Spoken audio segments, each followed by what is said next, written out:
There's something I would like to ask you. Please. How come you never gave him prune juice?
Hello and good evening. Star Trek The Next Generation Season 4, Episode 2, Family, first aired back in 1990. But here in 2026 on Live Long and Podcast, we're just getting started. Whether you're joining us live on YouTube, Twitch, or Facebook, or catching the audio version wherever you get your podcasts, our mission to rewatch every episode of TNG continues, one family reunion at a time. And now this is your acting captain speaking. I'm your host, Heather Narduzzi. Our regular captain, Dave Mater, is certainly off rolling around a vineyard in the mud with his brothers. Let's break it all down with tonight's panel. She sees the ethics in every choice and the story in every silence. If family is a lesson in vulnerability, reconciliation, and the courage to face your past, she's already unpacking it. It's our quiz admiral, Ashley Millard. Hello. Welcome. Thank you. Beaming in from Thunder Bay with the enthusiasm of a lifelong Trek fan, she's tuned into the emotional heart of family. The quiet courage it takes to face the people who know you best. She's charting every constellation of feeling. It's Allison Whately-Doucet. Hey, guys. Hi, Allison. Glad to have you both here this evening. This is the 76th episode overall of Star Trek The Next Generation, originally aired October 1st, 1990. Written by Ronald D. Moore, who we love very much. I speak for all of us. Directed by Les Landau. So while the Enterprise is undergoing repairs at Earth, Captain Picard visits his brother's family in France. Lieutenant Worf's adoptive human parents come to see him aboard the ship, and Dr. Crusher gives her son Wesley a personal holo recording left by his late father shortly after his birth. I had forgotten the Wesley and Jack Crusher subplot, but it was really nice to see that one. Let's get some overall impressions. What does everybody think of this episode? It's always been one of my favorite TNG episodes. I absolutely love this episode. It's such a good episode to follow the best of both worlds. Yeah, I enjoyed it. I feel like you get a view of characters and see kind of their awkwardness with family and their togetherness, right? They have different interactions that show you can overcome certain things in life. Mm-hmm. I think it's lovely that we get to see Picard outside of the Enterprise in his ancestral home and being a little vulnerable and exploring, what might have been, right? And of course, the performances are so fine by both Patrick Stewart and the gentleman who plays his brother, which I do not have that info in front of me, but we may have for fun facts. So I think it's in there. Now I will just let our millions of viewers know that this is my first time hosting, so please bear with me if anything is a little wonky. Shall we dive into the screenshots and have a look at the episode? Sounds great. Yeah. So we see the Enterprise in space dock, repair dock. It looks like a giant spider on top of the Enterprise. Giving it a nice little hug. Yes, the space hug spider. The Enterprise went through a lot too. It also needs a hug after all of that. It has its own PTSD. Yes, absolutely. And then, can I look at the next one? No, apparently I can't. Stand by, everybody. Talk amongst yourselves while I sort this out, please. Now, Ashley, you mentioned that you had some nitpicky things to discuss. Now, do you want to bring up a couple of those right off the bat? I could. I was going to do it during the screenshots when we get to those scenes, just to mention them. Yes. But I mean, at the very beginning of the episode, when Worf goes in to talk to Riker, and Riker mentions Worf's parents are coming on board. Mm-hmm. Worf had no idea. And Riker says, "Did you not look at the visitor's manifest, like the visitor's log?" What? He's the head of security. How has he not vetted everyone coming onto the ship? And then in a few years, he goes on to Deep Space Nine and calls my man Odo a bad chief security officer? Absolutely not. He's not even looking to see who is getting on the Enterprise after all of this stuff they went through with the Borg. Unbelievable. He doesn't even know his own parents are coming. Yeah. He should know everyone that's coming aboard the Enterprise. Yeah. That is a very good nitpick. The first thing I thought of, because I just watched that episode not that long ago of Deep Space Nine, where he is, the first little bit when he's on Deep Space Nine, when he's going after Odo for not being a good security officer. And then I see and I'm like, oh, he's not even looking at who's coming aboard? That's one of his main jobs. Yeah. Worf was really uptight in the first little while of Deep Space Nine. This is true. That is why they have so many incursions and imposters, actually. Well, that sounds about right. Now, I think I may have this figured out now. Let's find out. Oh.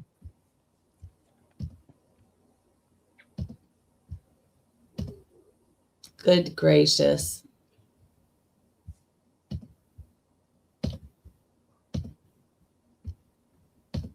All right, y'all. We're on board. We're doing it. Okay. Got it. So now we have this.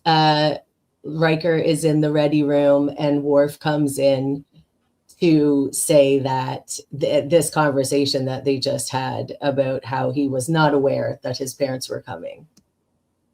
And he looks super stoked about it. And Riker's like, dude, if you don't want to see your parents, I can make an excuse for you, basically. And they Worf does a lot of existential staring in this scene, like trying to come to grips with having to visit with his parents. His hair looks crazy in this scene. It's like perfect. Yeah. Yeah. Not a hair out of place. No. So Riker says, listen, if you don't want to see your parents, we can make an excuse, but this is not a Klingon ship. It's a Starfleet ship, and your parents have every right to come aboard. And Worf is like, well, I guess I'll see them. And then we have some feelings talk between the captain and Deanna. I really like this scene, and I know I shouldn't be objectifying the captain in his time of trauma, but I love it. I just love it when he wears like this captain's holiday V-neck Risa shirt. Yes, like this isn't quite as good as the rolling around in the mud outfit, which is my favorite of Picard's outfits. But yes. I love when they put Picard out of uniform. Like when he gets, because it's always just the most flowy, like it's so the complete opposite of his uniform, and it's always he's got style. He does. This man likes to relax in flowy linen garments. Yes, as one does. As one does. And Troy's hair is looking gigantic. This is as usual. This is a really nice scene, though. She's like, so going home to Labar probably doesn't have anything to do with you being assimilated, right? And he's like, no, definitely not. No, just a coincidence. Totally cool. And she is not buying it at all. Yes, it does. It make my head look bald? It's great. She looks absolutely stunning. Wow. She's terrific. Yeah. And I love this. He's like, I'm strong. I'm fine. In the least convincing display of fineness that anyone has ever done. Every time I watch this episode, I wish we got more. I wish they had done more Troy and Picard stuff together. Like more, like, because they have a great conversation at the beginning of Generations. And when, you know, all of that stuff happens, I know I don't want to give away spoilers. I know it happened a million years ago, but they do so well together. And for considering she's on there as the counselor, they should have given her more counseling stuff with like good stuff like this, as opposed to just like Barclay's holo addiction. Right. They really do give her something to do in this episode, and she does it so well. Like, this scene is wonderful and really speaks to the connection that they have, and that the function that she serves as the captain's right hand, you know, or left hand, I guess, depending on where they sit in the bridge. But they have this conversation, and he tries to assure her that he's fine. And then as she leaves him, gives him a smooch, and then he looks meaningfully. Well, you can tell he's tortured. He's still trying to get over it, even though I'm healed, I'm strong. And that's our cold open. Of course, he packed some books. Also, do we ever see this panel before? It's really cool. I don't remember seeing it before or later, but now I feel like I'm going to have to watch out for it. We don't see his quarters very much. No, because he's all business. Oh, meaningful look, fraught with meaning. And I love that he picked up the books and he was like, I'm going to bring these books on vacation, and then left them, because you always want to bring 10 books on vacation and end up only reading a few pages. Yeah. Which is why it's nice to have a Kindle, which I'm pretty sure they have in the 24th century. I would feel. No, they need one pad per book. Yeah, that's right. That's right. You can't have more than one file per pad. It has all the memory of a 3.5 floppy disk. That's all they've got in the future. So we're back to the ship getting a space hug. And now Worf is in the ready room, ready to greet his parents. And I think this is such a fun scene, despite the casual sexism at the top of it. My mother is always late. Yes. And Miles is like, women, am I right? It was the that 90s. Was one of my other things to talk about. I'm glad you brought that up. I laughed when you said that. I forgot that you said that. And then also, quick fun fact about this episode. This is the first episode that Chief O'Brien gets a full name. Really? And he got all the names. Miles Edward O'Brien. That's right. Yes. So that's the first time he gets it. That's nice. Good job, Miles O'Brien. Whoops, I put a hand on Worf's face. And this is where he's like, women. And Worf's like, oh my God, right? And then this is such a cute look on Worf's face. Also, I feel like Pardon? I feel like after meeting his parents, it would be his dad that is always late. Yeah. He's busy talking to somebody. Yeah. Or looking at some schematic, or like he's just such a happy man who's all over the place. I feel like he would be the one that would just be in his own little world, and they're always running late because she's like, all right, let's go. Like, we gotta go. Yeah, but then you couldn't have made a sexist joke about it. That's right. But women, am I right? Women, am I right? Oh. The look on Worf's face here, I find this so fun because I think it really gives the impression that no matter how old you are, sometimes you're just reduced to a kid when you're around your parents, whether you like that or not. Yeah. Yeah, he looks like a little boy. Yeah. Yeah, that little anxious glee. Yeah, yes. Mm-hmm. Or So anticipation. Yeah. And I wore purple for Helena Rashenko this evening, but I couldn't get the big poofy hair like hers. This dress is lovely. I love it. Yeah. Really nice colors and the cut and everything. And what have they got Sergei in? The pants, the high-waisted pants are a problem in the 24th century, my friends. Ashley, I know you hate high-waisted Wesley pants. Oh God, the Wesley ones are the worst. I hate them so much. Wesley has a real uniform in this episode, though, but we'll get to that. So this is a very nice greeting. Also, why does she have these little like loopy braids sticking off? Is that like 24th century Russian chic? Who knows? They all have to have weird hair in the future. They do, yes. That is correct. And now he's making a face. Pardon? That's why she's so late. Her hair takes because forever. She was fussing with her hair, you know, women. Yeah. And I love this. This is cute. Don't call me sir. I used to work for a living. They're making friends. And now she's thinking about roquette blood pie, I'm sure. This is very sweet, beaming at her son. Oh, so nice. And now, of course, he's letting everyone know that he has all the apps and schematics. And he, too, used to be a chief petty officer. And his mom's like, your dad, am I right? I think they're believable as a couple. Like, they have a really good chemistry. Yeah. Yeah. He wants a tour desperately. You know how Geordi loves giving tours. Here comes Picard in Le Bar. And this is a nice little scene, too.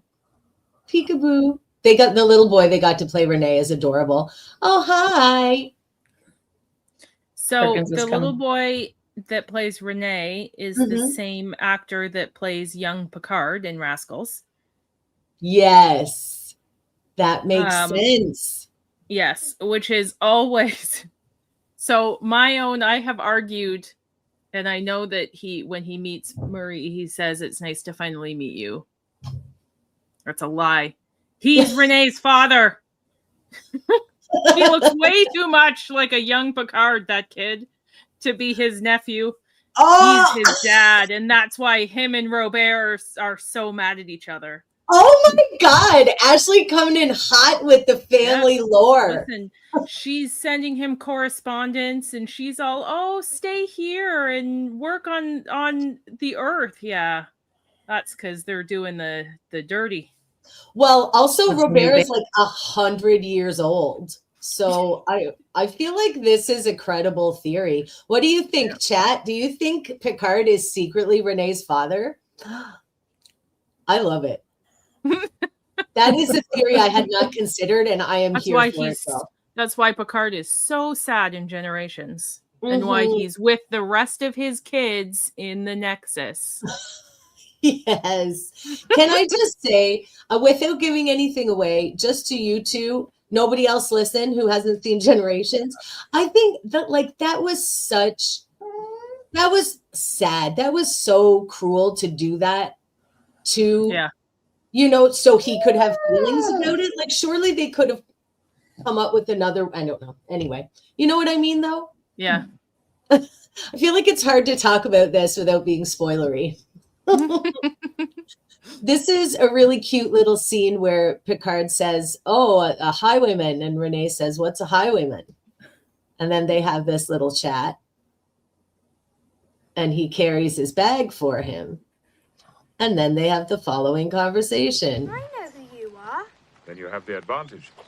You're my nephew, Jean-Luc, from the Starship Enterprise. Then you must be my Uncle Rene. I'm not your uncle. It's the other way around. Too bad. I rather enjoyed the idea. Why have you been away so long? Well, Starfleet keeps me very busy. Father says you don't like it here. I'm sure you misunderstood. No, I didn't. He said so. Well, Robert and I, perhaps it's time to change all that. You know, you don't seem so arrow, you know. Arrogant? Yes, arrogant. You don't seem that way to me. What does it mean anyway? Arrogant son of... Let's talk about that later, shall we? Cheeky. And then he runs off with his little backpack.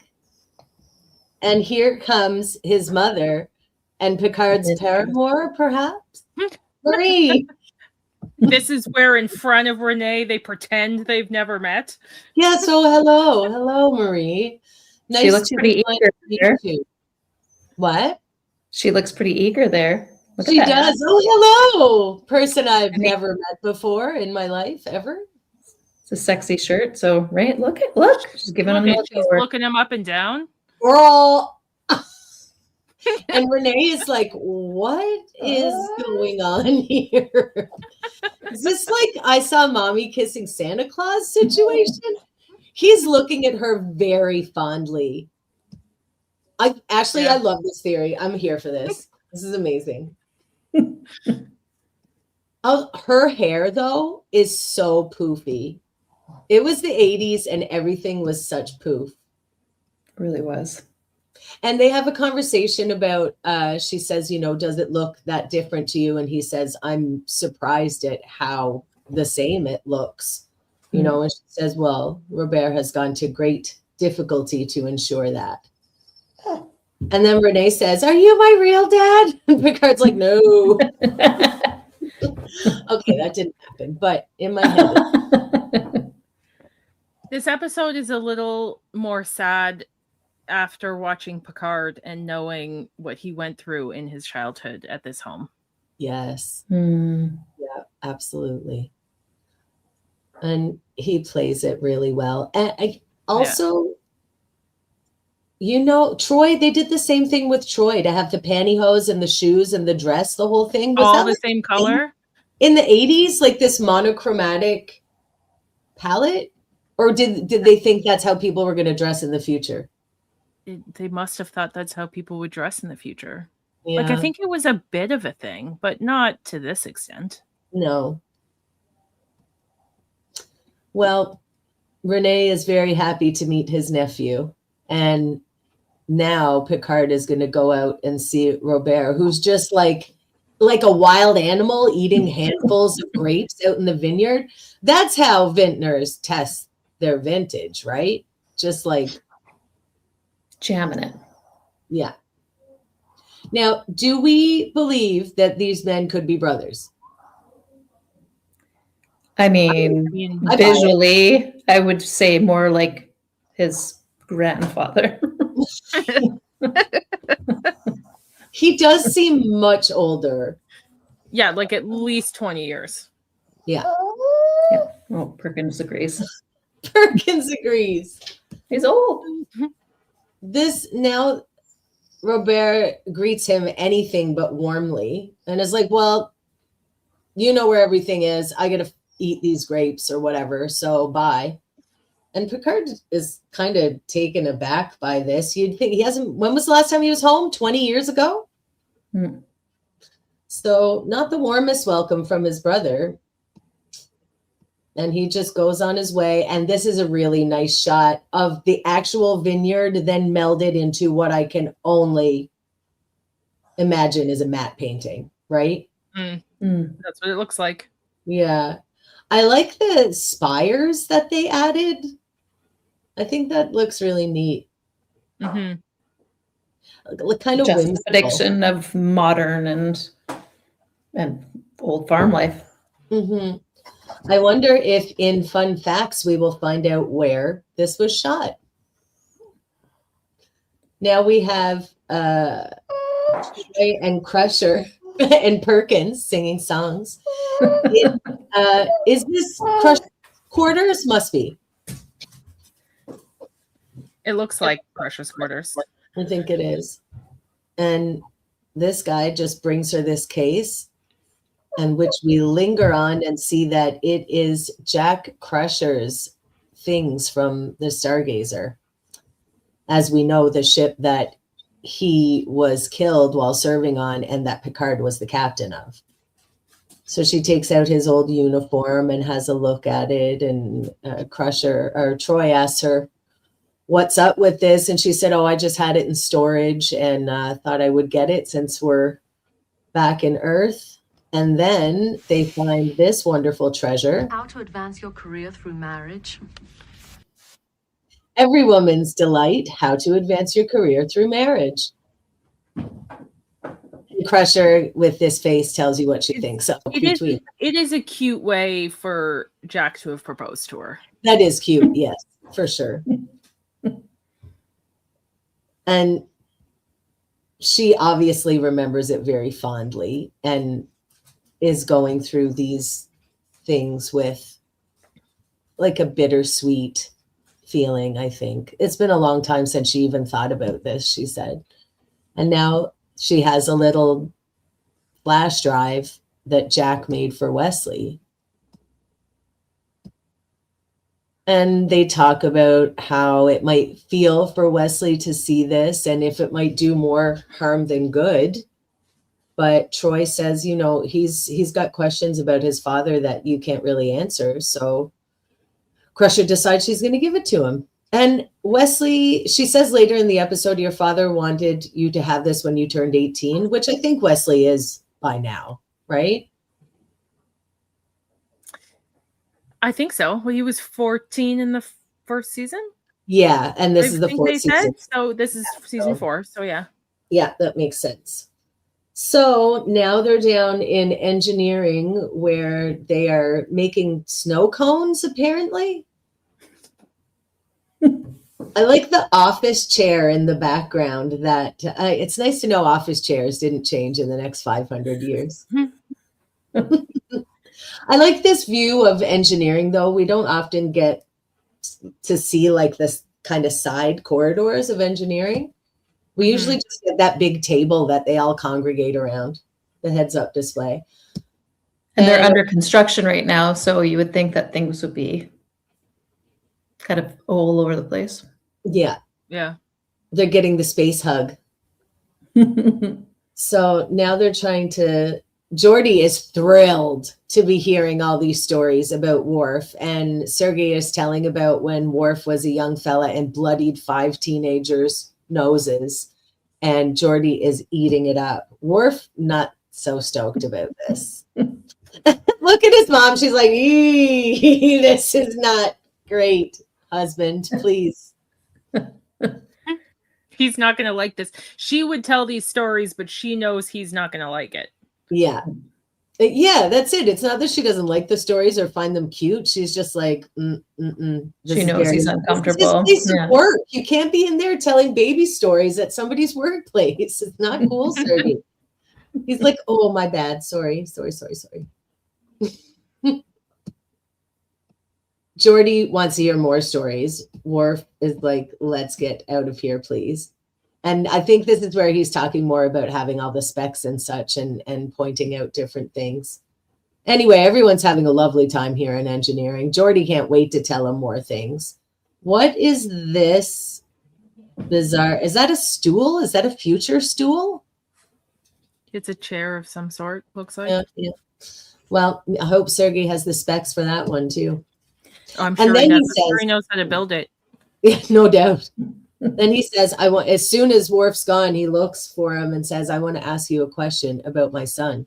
And we never do get to see what the question is, but I presume is he happy? Does he have friends? Is he fitting in? Do you like him? Yeah. You know? Yeah, like I'm sure that Worf doesn't tell them much. Like it doesn't really tell anyone much. And they seem like very loving, very caring parents who just want to know more about him. Yeah, I think you're right. So I think that's what's happening there. He just wants to check in that his baby boy is liked and well adjusted and has friends because he won't tell him himself. And Jordy's like, what? No more funny Worf stories? We're getting serious? All right. Now we're back in La Barre. This is a very pretty shot. And they're about to have an uncomfortable argument at dinner. That's how you know they're really family. Yes, exactly. What are they having? Soup. And of course, we get a 47 reference. Picard says, what is this? The 46? And Robert says, nope, the 47. That synthahol junk is ruining your palate. So then they argue about synthahol. And then they argue about life being too convenient. And then Marie says she wants a replicator. And Robert says no. And Picard says, oh, I've heard the same argument between mother and father lots of times. And then the brothers are really ramping up for it. See, look, he's mad. Nobody likes this. And Robert's just like, he really is being a dick here, though. Truly. He's pushing buttons. He's trying to have a fight. Yeah, he's a grumpy old man. He like is. Their dad was. Yeah. A grumpy old man. Yeah. And see, now one is going to help everything. I have a feeling that he wanted more than to do what he's doing, but felt he had to keep up the vineyard and is mad that Picard got to go off and do what he wanted to do. Absolutely. Yeah. And just that resentment, even though he does love his way of life and his vineyard and everything, that resentment that he had to do that. Yeah. Has built up. Without help. Because Picard took off to follow his dreams. That's right. Yeah, I think. And I like that conversation too, that how they're talking about like tradition, right? Keeping that tradition alive with the vineyard, but integrating conveniences like the replicators into their daily life. So it's that fine balance of embracing the future, yet holding on to your past. And how can you do that well? And I think Picard does it well in that he's always interested in learning and knowing and trying and seeing new things. But I'm thinking his brother's kind of stunted by the fact that this is the tradition, this is the way, this is how we should remain. Mm-hmm. And I mean, that's kind of a human response to a lot of things when change is upon us. Yes, and that specifically does come up in the conversation with Louis and Picard. Louis says, you've always looked to the future and your brother to the past. And Picard says, I think there's room for both in this life. Mm-hmm. You know? Yeah, but absolutely. That's what they're arguing about here at the dinner table. And things are getting more and more heated until Marie says, this is a very old argument. And Robert softens and says, you're right. It is. Well, maybe not right then he softens. not big right here. And then Picard softens a little too. And then Renee says, I wrote a report about the stars. And Picard said, so did I. And Renee says, I won a ribbon. Did you? And Picard says, oh, I don't remember. And then Robert starts in again. Oh, your false modesty rings. It doesn't ring true. You won every ribbon. You won everything. And then Marie says, why don't you go get your report and show it to your uncle, Renee? Poor Marie, this is rough. Her husband and her brother love her and everybody at the table, and she's got to keep the peace. It's rough. And Robert is constantly making this face. Yeah.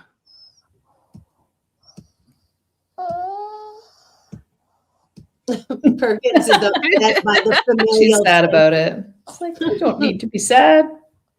Don't be sad. Yes. So I'll be sad for you. Picard is still contemplating. And then next we see him walking in the vineyard with Louis, having this conversation that we were just discussing about the past versus the future. And Picard is telling him that he's kept up on the studies, and they talk some technobabble, which Patrick Stewart delivers flawlessly, which is very fun to see. And again, with the flowy V-neck, I love the outfit. Like teal moment. Oh, look at how good this color is on Patrick Stewart. He's so handsome, my God. And like you don't see him like laugh and smile like this a lot on the show. And he's just kind of relaxed in the sunshine and his flowy teal vibe. And I'm here for it. Gorgeous. No wonder Marie fell for him. That's right. And Louis is also wearing a flowy number, but not quite as becoming as Patrick Stewart. And they talk about, well, and Louis kind of like railroads him here, like, oh, well, if you're interested, I'll send over pages and pages of documents and everything, and then we'll have a meeting and you can do all of this. And Picard's like, okay, I guess. It was just a partial Borg. Yeah. I mean, he's interested to read the papers because he is fascinated by this stuff. Absolutely. I feel like Louis presses it upon him too when he shows even a little bit of interest, but definitely the science nerd in Picard is stoked to read these papers. And then we have the Rashenkos and their son drinking mystery tubes in 10 Forward.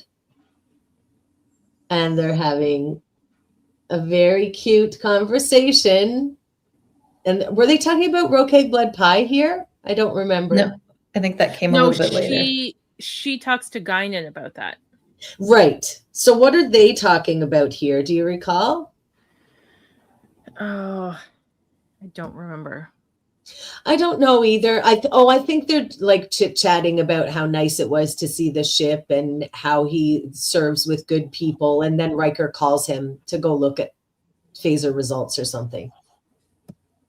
Yeah. And then they're concerned about him because of the discommodation and everything. And they look after him. And then, of course, Guinan steps in to speak to them. I love Guinan. That's what they were talking about, the decombination. That's what they were talking about at the bar. Oh, the three of them together? Mm-hmm. Okay. And Guinan calls them over and introduces herself. And, of course, the clip I played at the top of the show. There's something I would like to ask you. Please. How come you never gave him prune juice? Prune Of juice. all things. Of all things. And they're like, what? Huh? And Mom's like, he would never eat anything that was human. Right. And she says, well, he loves it. It's a warrior's drink.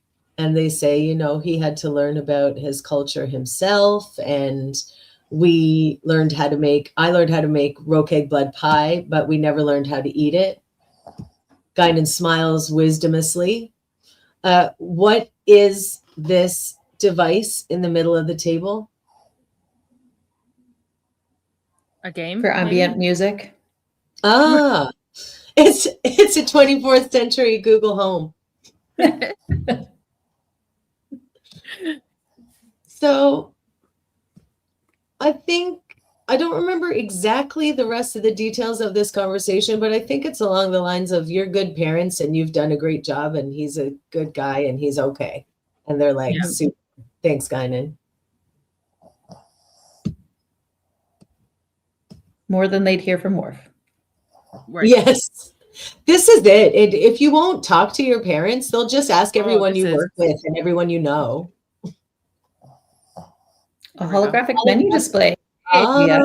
yes. Good call. I like that. Yep. So here's Picard reviewing all the documents that Louis sent over. And in comes Marie in this extremely unflattering smock to discuss what Picard's looking at. And she says, you know, but you'd never leave Starfleet. And he said, no, I'll never leave Starfleet, or would I? And then she's like, it would be nice to have you closer. Uh-huh. Ooh, the plot And now we thickens. know why. And then Robert comes in, Ruining the moment. of course. Yeah. Cock blocker. Yep. Louis comes in and Marie makes herself scarce. And now they talk about being offered, Picard's being offered a position as director of this project. And he's like, whoa, whoa, whoa. And Louise says, well, just meet with him. Just meet with the guy. What harm can it do? And Picard says, all right. And Robert's listening in the other room, right? He's eavesdropping. And so they decide that Picard's going to meet with the director of this project. And he seems interested, cautiously. I think he's interested in the science. I don't think he's actually so much interested in the position and remaining on Earth and doing stuff with the ocean as he is scared to go back into space. Yeah. After everything. Yeah. Yeah. I think he pauses with this because he thinks it would be safer. After everything I've done, it would be safer to just remain on Earth and play in the ocean. Mm-hmm. Yeah, and never have to go back. Yeah. Now we see Crusher with her little chip telling Wesley about it and about what's on it. And this is a really sweet scene. Wesley looks so hopeful. It's very brief. I struggled with this stuff in this episode. Why is that? It felt thrown in and not fully realized. It feels like it's something that they thought about for an episode and then went, oh, let's just tack it into this because it's about family. Mm-hmm. Also, watching it post season 3 of Picard just made me more angry with season 3 of Picard. It just reminded me of all the Crusher, Wesley, Jack Crusher stuff in season 3 of Picard, and I was mad again. Yes. So I was just so tuned out of this stuff. Right. I never thought about it from that perspective, but I can see why you would feel that way. Because I know we've discussed before too that you weren't crazy about how all of that stuff was handled. Yeah. What about you, Allison? What do you think of this bit? It did feel thrown in, but it felt like a sweet moment too. And it seemed like they were just trying to tie a few of the members that were tied to Earth and have some kind of familial bond or kind of like a reunion. If it's not really a reunion with his dad, it's a hologram, but just to have those connections made again. Right. It definitely, I would have liked to, if they were going to do that story, I would have liked to have seen it have more time than a couple of little scenes interspersed throughout this episode for sure.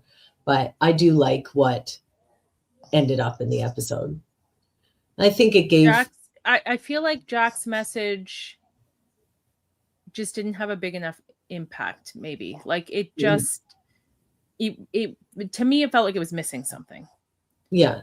But then at the other... And to give the other perspective too, it's like he didn't know, he thought he was going to be able to make more videos for him too, right? Yeah, that was for sure. It was he was just a new dad that was just sort of sharing what was on his mind. And I tried to argue that with my own brain when I was watching it, but I still was like, it just felt flat and lackluster. There was just something missing in it for me. I like that he mentioned that he was like, I'm looking at you, my 10-week-old son, and I'm like, I don't know the first thing about being a dad. And I think that's like a recurring theme every generation, right? It's our first time being alive. So your first time being a parent, you're like, I don't know what the hell I'm doing. So I thought that was really sweet. But also, Wesley was 7 when Jack Crusher died? Or, was he? Right? He was older. Why is there only one thing? He did it once when he was 10 weeks old. He's like, I'm going to do more of these, and then never did. They couldn't cram any more into the episode. Only time for one. I don't remember I don't know how old he was when Jack He was Crusher died, but I five. think He was five. five. So he had 5 more years to make more and didn't. That's why it feels flat to me. He's like, It was like Okay. my endeavor into scrapbooking. I bought things and then I went, no. oh, Well, it's, you know, oh, he's a great it's idea. the ADHD thing. He's It's like, I'm gonna canon. do Jack this. Crusher has Side quest. ADHD. Side quest. Okay, so then Worf is examining his hair in a vanity mirror that he has set up next to his inscrutable chair with which to peer at himself, apparently.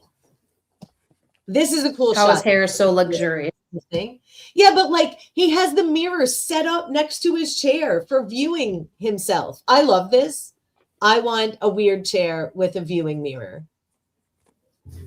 That's how he keeps his hair and beard so perfectly groomed at all times. That is a very important thing for warriors to do. I understand. They have to sit in the weird chair and peer at themselves. I love his chair. Yeah. I would absolutely put one of those in my house. I have always loved that chair. But would you have a viewing mirror next to it? Sure, why not? You have to. Then you could groom. Exactly. That would be my grooming chair. Yes. And It's a it's a warrior's mirror. yes, it is. I want You're one. correct. It's Worf That's where he watches Riker and Deanna. That's correct. You know what? I'm getting so many good headcanons out of this episode. This is wonderful. So Worf, he's like, oh no, my cup chair. My parents can see my cup chair. Forgot to put that away. That's what the mirror is for. Yeah. Usually he throws a sheet over it when people come to visit, but he was surprised. So now they're talking about, are you happy? Are you okay? And he's like, yeah, I'm great. I love you. Thanks, parents. I'm pretty sure that's the gist of this conversation. And schematics. Yeah. Oh, yes, of course. And he's happy. You can tell he's making a happy face. And now they're hugging. So nice. This is the Klingon hug. Now, Picard is into the 47. He's drinking it 2 glasses at a time. When Robert comes in from outside with a bouquet for Marie and then starts getting on Picard's case and giving him a hard time. I forget about what. Doesn't matter. Do we know what they start arguing about here? Do we remember? Is this Probably about him going no? off. Yeah, because Riker or Picard is talking about. Has he started talking about some of the stuff that happened, and then Robert just kind of like brushes it aside? Oh, right. He's Robert says what happened up there, and Picard says, "Well, you know what happened," and Robert says, "Well, I know the broad strokes of it, but not the specifics. What happened? You were used and degraded and humiliated. I always thought you could stand to be humiliated a little." And Picard is rightfully very upset by that and gets up and walks out. And then Robert follows him out, continuing to give him shit. And Picard, understandably, does not care for this. And I wonder if Robert really knows the extent of what happened, or he was just given sort of a whitewashed, because I don't think he would have said something like that to him if he knew how many people died because of everything, right? I agree. I think that he would know the broad strokes because, everybody would know on the Federation Newswire or whatever, he's a very famous person. So they would know that he had been taken captive by the Borg or whatever, like you say, whitewash version of it that the Federation press chose to put out. But he certainly wouldn't have known the extent of it because it's one thing to like push buttons, but that would be so cruel if he knew what truly had happened and still chose to say things like that, you know? Yeah, here. But I agree with this. yeah, I doubt the I don't Federation think- citizens know what really happened.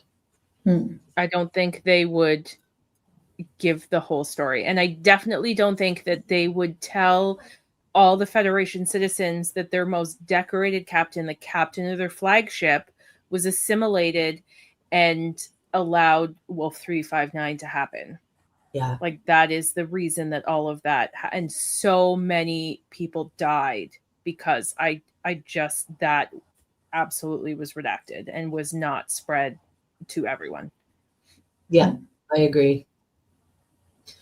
So Robert just keeps pushing his buttons here, and Picard calls him a bully. Said, "You were always a bully." And Robert says, "Well, maybe sometimes I liked bullying you. I enjoyed it." And then Picard pops him one. Now they're still yelling at each other a little bit. And then Picard there you go. Over the barrel. Good Now- screen grab there. This is a good fight scene. And I like that it's Patrick Stewart, but not the other guy for some of it. The other guy has a stuntman come in. Even just like the light rolling around in the mud, the other guy's like, "I'm 1,000 years old. You got to get a stunt guy for this." I will break a hip. Please Yeah. don't make me do this. Do not make me tumble over this barrel, please. So they tussle around in the mud, and they're really kind of smacking each other around and rolling around, which is what I imagine Dave Mader and his brothers are doing right now, which is why Dave's not on the podcast. And then they finally kind of like realize they're being ridiculous and start laughing. Fighting turns to laughing, turns to tears. And this scene is so moving. Picard finally breaks down and feels what truly the magnitude of what has happened to him, and tells Robert what had happened with the Borg, how he was assimilated and used as an instrument to kill people and lay waste to dozens of ships and cause so much damage. And the fact that he could remember everything, right? He was cognizant of everything that happened. And he says, tough. I tried to stop them. I wasn't strong enough. I wasn't good enough. And it's just heartbreaking.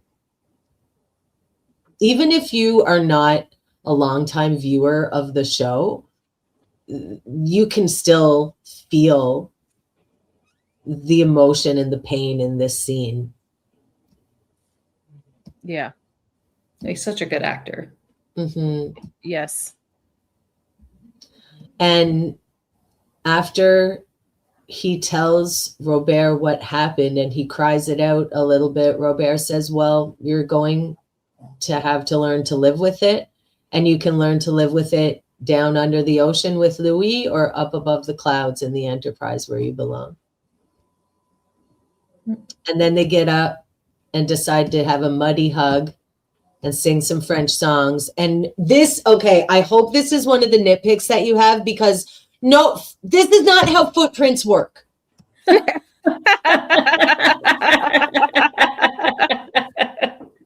This is what Marie's saying. How did you make puddles of mud to look like footprints? And they're like, do, do, do, do, do, français, chanson, do, do, do, do, which is not any French song. Let's be clear. They don't have any sonic showers in this villa? No. Like, Robert says Unbelievable. absolutely They not. can't- No sonic showers, no convenience, they can't no even water, hose. They can't even hose down outside. I'm on her Gotta side. bring it in. no They're hoses. just bringing all that mud in there, and they don't even have like ensigns to clean all that up. Unbelievable. Unbelievable. And this was cute though, that they're both like, I don't know, nothing. We're good boys. Sorry. Love you. Sorry. Nothing to see here. drunk on the 47, wrapped up in a blanket, singing French sea shanties or whatever. And she's like, no way, boys. I like that she's truly irritated, but takes a very boys will be boys attitude about it since they hated each other a couple hours ago. So, you know, progress. Progress. And Picard's like, okay, well, I must be going now. She probably grew up with brothers and knows what's going on. Yeah. They're past the fighting point and now they've made up and it's time to get drunk and sing. And he's like, I love you and I love our son. I mean, my nephew. Okay, bye.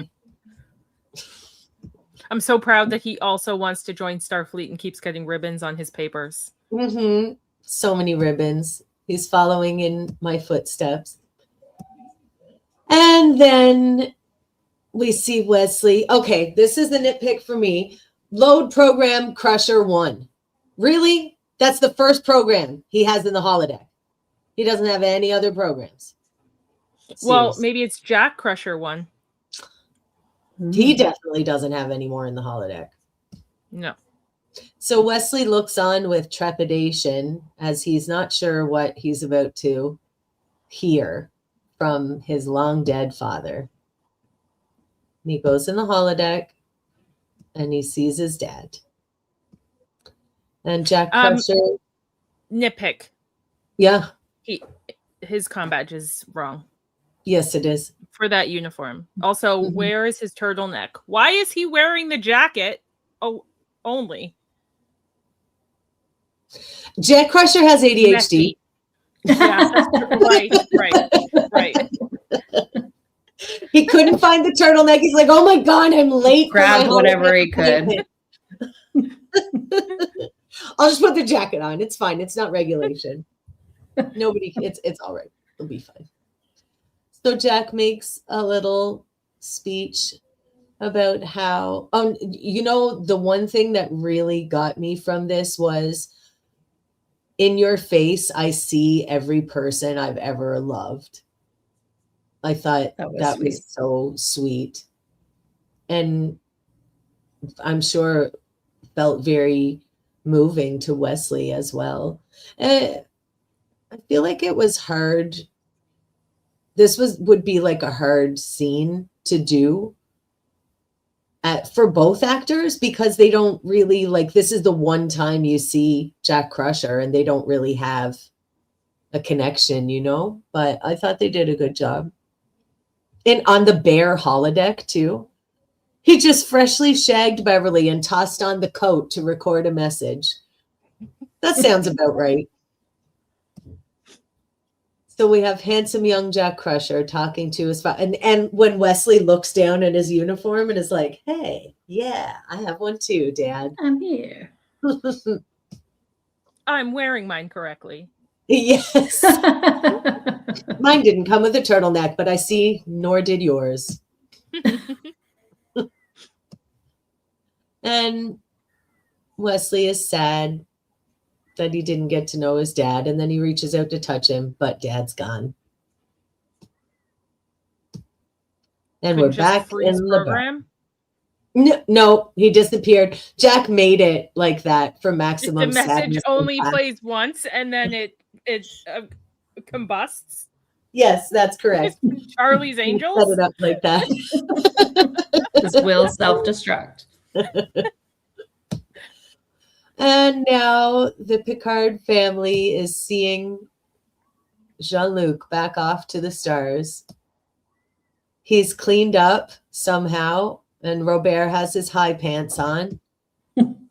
They've canceled the meeting with Louis. How come he has his uniform? He didn't go down in uniform. No, he didn't. And they don't have a replicator there. Yeah. Maybe it was in the tiny little tube. Yeah, he had it in Tiny the tiny suitcase. tube. That's why he couldn't take those extra 3 books. That's right. He had to put his uniform in there. Maybe he had one of those camping towels that scrunches down into a little tiny disc. Just add water. Just add water. They definitely have those Starfleet issue scrunch uniforms. I'm sure of it. I like it. Another headcanon for today. And Renee's little bowl cut. Look at him, little biscuit. He's so cute. Until you said it earlier, Ashley, I didn't realize that that's the same actor who played young Picard in Rascals. I want my daddy. So good. I love it. And then Picard says, I hope you'll join me in the stars, Uncle. And Renee's like, yeah, I love you, Uncle Father. And Nephew father. and Robert says, here's another bottle of the 47, and manages to get a little dig in at him. Make sure you don't drink it all at once. Make sure you don't drink it all alone, because I know you're a loser. Got to get that bullying in one more time. Yeah, one more little bully dig at him before he goes. And Picard says, okay, bye. I love you. No, they don't say I love you, but they do hug. And Robert makes a sad face of love, which is a lot of emotion for such a man. For a grumpy old man. That's right. And then Picard walks off into the sunset, and we're back into the space hug. And Worf sees his parents off. And he says, I would love it if you would send me some of your roque egg blood pie. And then Picard is coming back just as the Roshenkos are leaving. And do they tell a little story about Worf here to Worf's dismay and the captain? I don't think so. I think the captain. No, just the says, captain asks if he had the full tour, and then Sergei starts saying, "Oh no, because of the retrofit, we couldn't." And starts asking if he can see more stuff, and Worf is like, "Let's go, off you go, Dad." Off you go. Scoots him along. And then he does get in the fact that he has all the specs and diagrams one last time before the door closes. And Picard is like, oh, God. See you later. No, Picard has a little smile. He's like, I'm the same way with ships, because he is. He is, for sure. And then this lovely little coda where the Picards are having dinner and they're saying it's getting late and Renee is still outside. Should we call him in, Marie says. And Robert says, no, let him dream. And then we see Renee outside under the stars dreaming of one day commanding a starship like his uncle. The end. Oh, Such a very sweet episode. Maybe it he is, should yeah. be dreaming about how to use a fire extinguisher. Oh no! Sorry.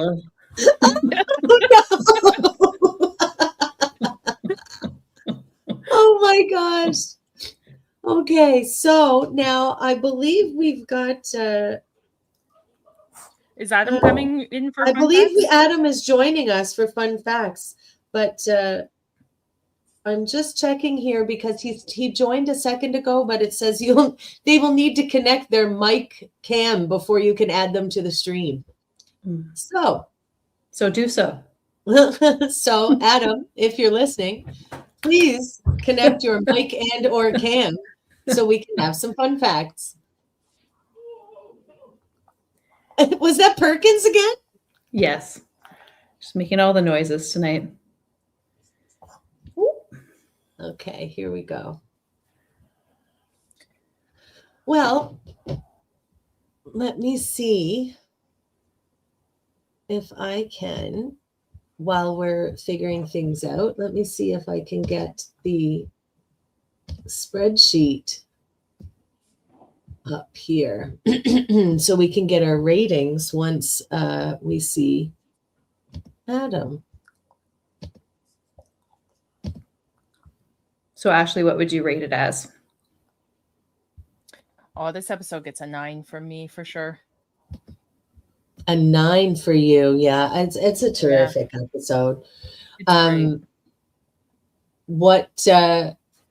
What prevents it from being a 10 for you? I mean, it's up there as one of my favorite TNG episodes. It's not the best TNG episode, I don't think. And I wouldn't say it's amongst the best of all Star Trek. Like I said, the Jack Crusher stuff feels a little thrown in. It just doesn't, to me, go with the rest. Mm-hmm. Like, I understand what they were going for, but it just didn't land for me. So probably that is what brings it down a little bit. But I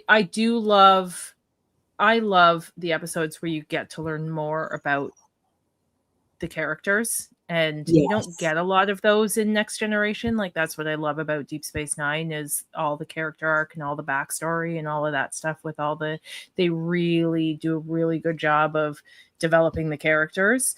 And so I like when we get TNG episodes where they develop characters. It isn't a lot of big showy battles and stuff. It's just character. You just learn about your favorite people. Hello, Adam. Welcome. Hey, guys. Have you got some fun facts for us? No, I was just joining to say hello and thinking you did a good job, Heather, as your first time. Thank you. I'm trying to get my audio working here better. 1 second.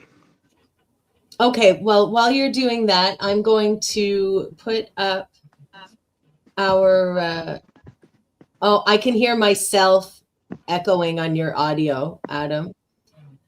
We'll put Ashley's 9 for family. Dave already added his 9.5. Thank you, Dave. I'm gonna give, this is tough. I love this episode. I'm gonna give it a 9.5, and I'm only deducting the half point because of the footprints mishap. Allison, what's your rating? Yeah, I'd say 9.5 too, because it's just a sweet episode and a lot of character building. Like Worf and his parents were delightful, and seeing Picard back in his homeland is always an interesting place for him to go back to, right? None of us can give it a 10 because of O'Brien's casual sexism. Yes, that is correct. You're right. This is 2026 after all. Says, 9 at most, mainly Crusher brings it down, but the journey for Picard hits well. Then we have EJR says 9 for me. The Wesley stuff brings it down for me. So you're not alone in that, Ashley. Have we got any more ratings from chat? Adam, is your mic okay? Are you ready for some fun facts? I am, actually. Sorry, guys. I have a bad cold and my throat is very sore. So Gene Roddenberry was not happy with the commissioning of this episode. He thought it was way too much like an episode of a soap opera and lacked any science fiction element. However, showrunner at the time, Michael Piller, received the backing from Rick Berman to go ahead and film it because he liked the way it would humanize Picard and give him some backstory after his traumatizing experience. Rick Berman finally did something I like. That's nice. Rick Berman did a lot of good things. He did a lot of bad things too. Yeah. Yeah. All right. Not as much as Kurtzman has done, but where was I? So Roddenberry, I think he was on sort of the spiral at this point, protested to Paramount, who at this stage was already losing patience. So Paramount was already losing patience with Roddenberry and the constant interference in the show's production. He had already been banned from all the sets of the film's franchise some years earlier after complaining to the studio. After his complaints, Paramount decided to force the already ill Roddenberry to take a backseat and take no other part in production process. He died just a year later after this episode's broadcast. Wow. Yeah. This episode not only revealed personal information about some of the season regulars, but Chief O'Brien gained a full name. I think you guys said that earlier on. Yes. He's a union man and a more defined rank at this point. He was a chief petty officer. Though his rank insignia would continue to change through the series. They never really knew what to make him. Yeah. This is the only episode in the whole series where Brent Spiner does not appear. I didn't even realize. What was he doing? Was he on vacation, or he just wasn't in the episode? He's got a pretty big episode coming up. Yes, he does. While not written or filmed until well after the completion of Best of Both Worlds, Family was popular in its own right. And became to be seen as the third part of Best of Both Worlds. It's one of the few times where the characters' families were introduced. Worf's parents, Picard's family. Although relaxed, a peaceful episode, it feels like 180 degree opposite from what we usually see. But I think they really nailed it. My opinion. Mm-hmm. Mm-hmm. I'm just going to get some of the good one. Jack Crusher wears a lieutenant's uniform identical to that of the Enterprise C, Lieutenant Castillo. I guess they borrowed it from him after he died. Yeah, They but missed where a was few the turtleneck? pieces. Pardon? They missed a few pieces. Where was his turtleneck? Still on the Enterprise C with Castillo, I guess. After she previously appeared in Best of Both Worlds and Best of Both Worlds 2, this is the only time that Whoopi Goldberg guest starred in 3 consecutive episodes. Oh. And they had her different outfits every time she appeared. Love it. Yeah. When Picard tells Robert that what he experienced at the hands of the board, part of his face is not covered in mud, which could also resemble the Borg implants at the time. I didn't ever catch that for the amount of times I've seen that episode. No, me neither. Yeah. Patrick Stewart was trying to get his friend Brian Blessed to play the part of Robert, but he didn't. And Blessed said he was not looking. He didn't look anything like Patrick Stewart, but he suggested Jeremy Kemp to fit the role. And if Jeremy Kemp, he played a lot of Nazis through the years, and he was always a scary Nazi in that black uniform, with that look that you see in that face in that episode, because he plays that anger very well. Oh, he played Robert. Jeremy Kemp, yep. Yeah, okay. I could see him playing a Nazi. Yeah. I think I'm just looking for one more, Heather, to really nail it here. Give me a second. Now, do you have any sexy fun facts? Because none of these were very sexy. I could make it's not one a very up. sexy episode, I guess, despite the Picard love child revelation that we've. Well, I was thinking that Robert might be Picard's father. Robert might be Picard's father? That secret, like he was a 17-year-old and they kept it a secret. Yeah. I feel like in the future they don't care about such things. No, probably they don't. Not that we care about such things in this day and age. but if I can just comment, you guys were commenting about the Jack Crusher, Wesley Crusher story. Like I totally agree with what you said. It felt bolted onto me, and it lacked the emotion that they could have given it. And and this is a true story.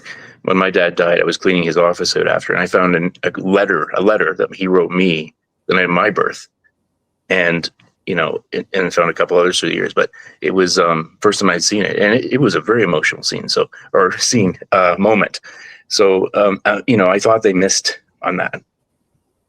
When they I didn't feel like it was emotional. I think it should have been more of a B story for an episode as opposed to a C story for an episode. Mm-hmm. Like they should have given it more time to really make it feel emotional, because it didn't really. EJR mentioned in the comments that they should have thrown it into First Duty, because it would have been kind of cool in that. Right. Yeah. That would have fit well in there. Absolutely. Worldline says, that's so soap opera. If Robert was Picard's father, Roddenberry would have died on the spot. And we also had another rating from chat, 10 for the purple hair. So have you guys given your ratings? Can I give mine? We have, but let's have yours. I love this episode, one of my favorites. However, it misses the mark on Wesley and Jack and Beverly. So I'm taking it to 8.5. 8.5. Adam, the lone dissenter. No, you know what? I wish they didn't do that part. And it was so Understood. quick. It was just so quick at the end. You know, you just. Mhm. If they had left that out, we could have had more emotional Picard. Yes. Exactly. It didn't really have room to breathe. I don't disagree. Oh, and I would have liked one for a longer scene in the. I would have preferred to have a longer scene in the vineyard after they fight or when they're drinking. It would have been Well, great for more description of what he saw, like you know, because he says, "I remember it all." But what do you remember? Tell us. The other thing that I would like to say is that when Louis is describing that the director wants to see Picard to, you know, take over the project, essentially get it organized, the director is basically giving his job to Picard because that's his job. You know, they're all disorganized. They can't get things straight, and they need Picard. They need you. We want you. So funny. He must be retiring or something. Must be. Can't get his shit together. Well, on that note, we can see that our average rating was 9.2 compared to IMDb's 8.3. 8.3? Are you crazy, IMDb? Well, it's like calling me crazy, but yes. Well, I think that we all thoroughly enjoyed this discussion. And thank you, everyone, for joining us. Thank you, everyone in the chat. And thank you, Adam, for your fun facts, none of which were sexy, but can be forgiven for this episode.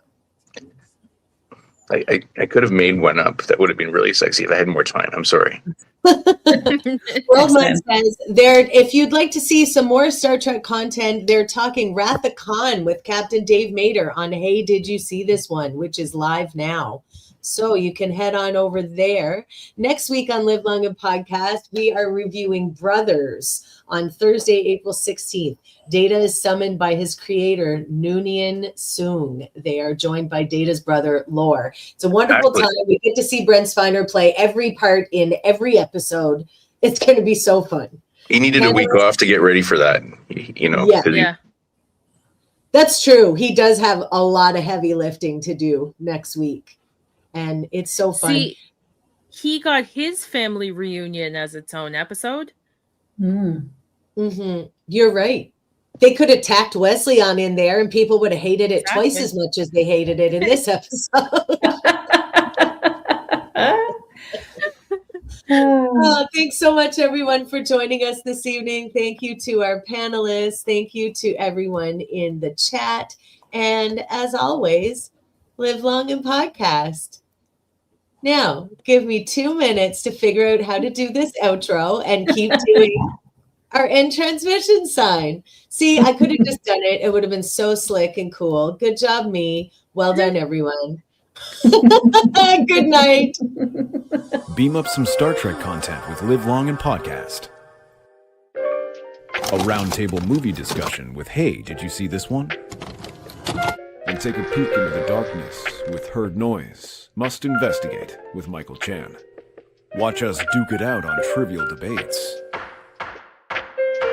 And let's chat about TV with the Super Mater Brothers.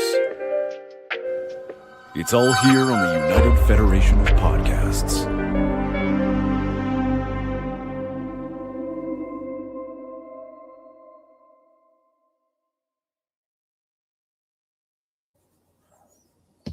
Great job, Heather.